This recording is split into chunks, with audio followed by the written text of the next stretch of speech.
सातारा जिल्ह्याच्या पश्चिम भागामध्ये मुसळधार पावसाचा जोर वाढला आहे, त्यामुळे या भागातील धरणांच्या पाणी पातळीमध्ये झपाट्याने वाढ होताना पाहायला मिळते।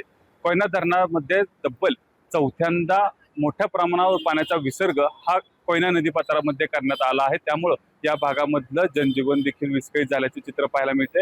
एकंदरीत जर पाहिलं तर रात्री 12 वाजता कोयना धरणाचे 6 वक्र दरवाजे 3 फुटावरून 4 फुटापर्यंत उघडण्यात आले असून त्यातून 22,470 क्युसेक पाण्याचा विसर्ग कोयना नदीपात्रात करला जात आहे। पैठा विद्युतगृहातून देखील 1,050 क्युसेक पाण्याचा विसर्ग कोयना नदीपात्रात करण्यात आला आहे। एकूण विसर्ग बघितला तर 23,520 क्युसेक इतकं पाणी हे कोयना नदीपात्रात सोडण्यात आलं आहे। कोयना धरणाच्या पाणीसाठा तब्बल 90 TMC वर जाऊन पोहोचला असून धरण सध्या 85% भरलं आहे। गेल्या 24 तासामध्ये कोयना येथे जो परिसर आहे या ठिकाणी 177 मिलीमीटरचा पाऊस पडलाय, तर नवजा परिसरामध्ये 205 मिलीमीटर पावसाची नोंद झाली आहे। धरणांच्या पाणीसाठ्यामध्ये मोठ्या प्रमाणावर पाण्याची आवक देखील होताना आपल्याला पाहायला मिळते। पावसाचा जोर या ठिकाणी कायम असाच राहिल्यास पाण्याचा विसर्ग आणखी वाढवला जाऊ शकतो, असं देखील प्रशासनाच्या माध्यमातून सांगण्यात येत आहे। कोयना आणि कृष्णा नदीकाठच्या गावांना सतर्कतेचा इशारा देखील देण्यात आला आहे।